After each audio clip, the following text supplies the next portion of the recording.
queridos amigos dessa grande seara que é o Grupo Irmão Altino.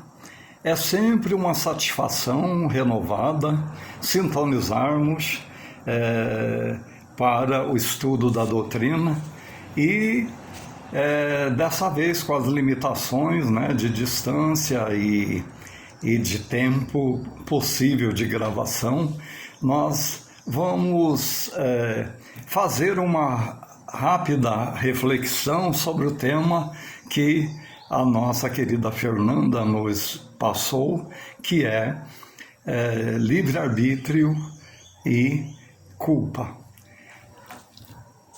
A doutrina espírita nos ensina que fomos criados simples e ignorantes, isto é, destituídos de conhecimento, na simplicidade do ser que está engateando perante a sua jornada evolutiva, porém destinados à perfeição.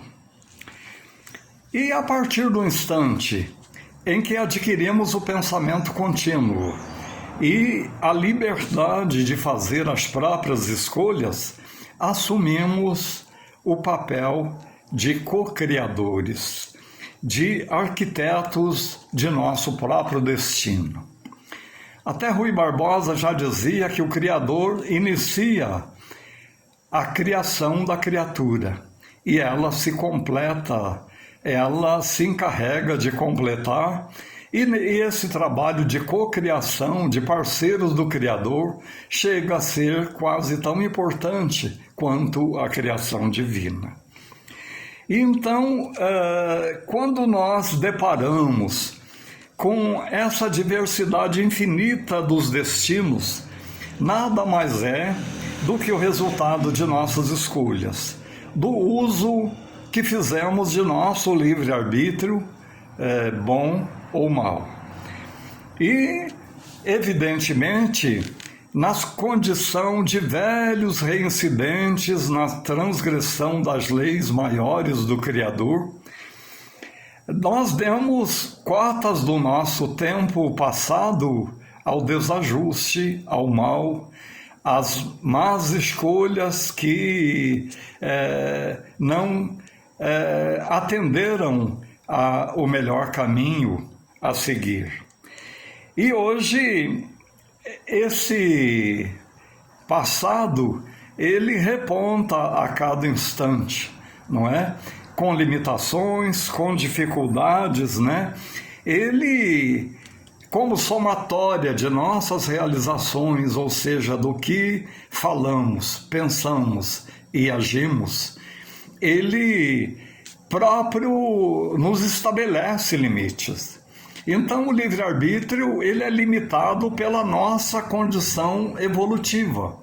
Não adianta, por exemplo, eu ter o sonho de dar a volta ao mundo inteiro em 80 dias, se me falta condições financeiras para isso. Não adianta ter um outro tipo de sonho de elevação espiritual, de me desdobrar durante o sono, de visitar colônias superiores da espiritualidade, fazer cursos de doutrina e voltar com todo esse acervo para aplicar aqui. Às vezes não conseguimos ter sequer um sono de boa qualidade, não é? Temos limitações, temos pesadelos, temos dificuldades até desse desprendimento precioso durante o sono. Isso, sinal que estamos ainda muito presos ao nosso dia a dia, nosso dia limitado, a nossa terra a terra. E então, é verdade que estamos todos submetidos à lei de causas e efeitos.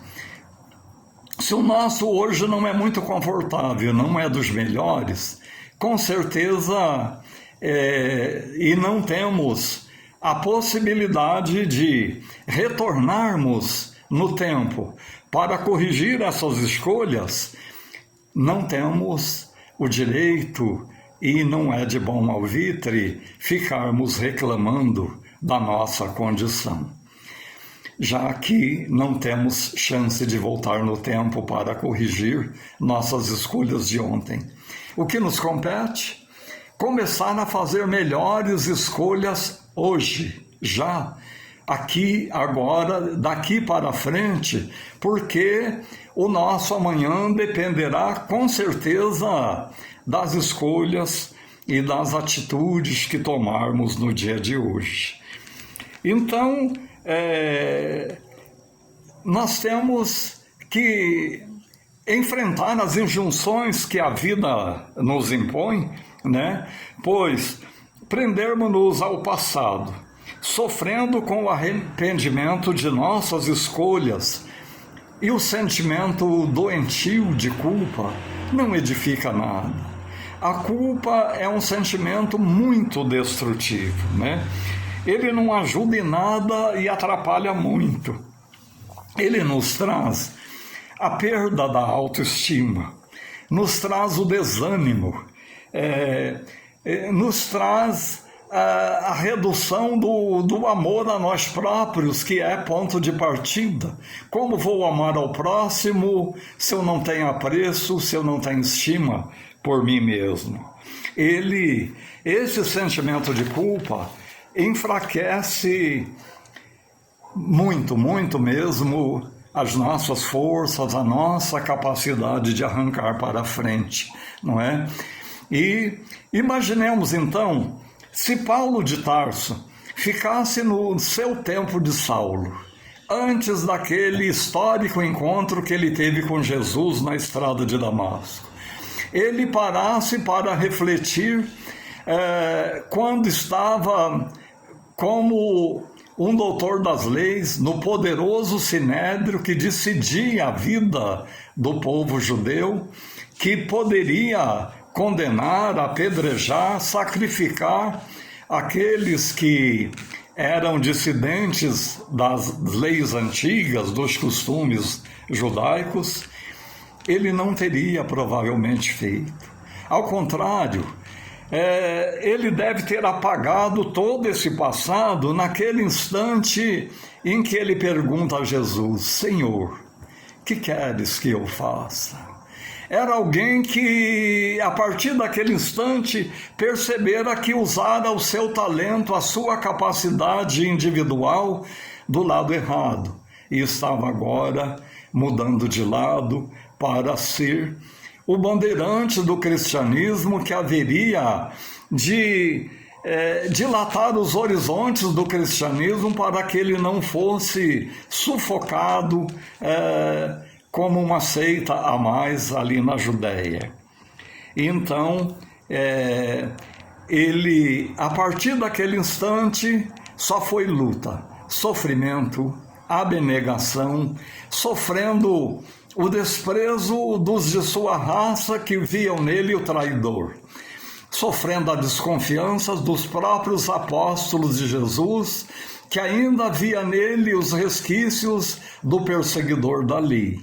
Sozinho, lutando, sofrendo ataques, ele só foi para a frente, lutou e foi o grande responsável pela expansão do cristianismo, sem se ater ao seu passado, sem pensar em lembranças tristes de que ele provocara o apedrejamento de Estevão, que mais tarde ele veio saber que era irmão da sua amada e querida Abigail. Um sentimento de culpa desse poderia enfraquecê-lo e não ter feito o trabalho que fez. Então, nos dias atuais, nós vemos o drama de pais que não tiveram a sorte de ver seus filhos seguirem o bom caminho, que se enveredaram pelos caminhos do vício e que eles atraem para si um sentimento de culpa, fazendo a clássica pergunta que todos fazem: onde foi que eu errei? Pode não ter errado em nada, ter dado uma orientação perfeita, mas não tem o conhecimento de que seus filhos são espíritos e, como tal, trazem consigo um currículo, uma somatória de realizações passadas que irão definir as suas tendências, os seus gostos e as suas escolhas. Não podemos nos culpar pelas escolhas dos outros. Isso só nos enfraquece. E se deveríamos ser a âncora, o ponto de referência, que possamos entendê-los nessa condição em que se encontram, dando-lhes o apoio, mas jamais deixando de indicar o caminho correto. Importa hoje fazermos melhores escolhas, para que tenhamos uma colheita melhor, que possamos enxergar para frente sem desânimo, não é? Como nos fala Hermans Defoe, que a reforma íntima pode ser feita sem culpa, sem martírio, mas com amor a nós mesmos, tendo a certeza de que o Criador tem uma paciência infinita com a nossa indulgência, com a nossa negligência, e que nos concede o tempo como bênção para refazermos e que possamos, então, nos focar no convite amoroso de Jesus, quando nos dizia: vinde a mim, vós que vos achais sobrecarregados, eu vos aliviarei. Aprendei de mim, que sou manso e humilde de coração, porque meu fardo é leve e meu jugo é suave. E que Ele, o Mestre do amor, o Mestre da esperança, nos ilumine nessa noite de paz. Um grande e fraterno abraço a todos. Que Jesus nos ilumine hoje e sempre.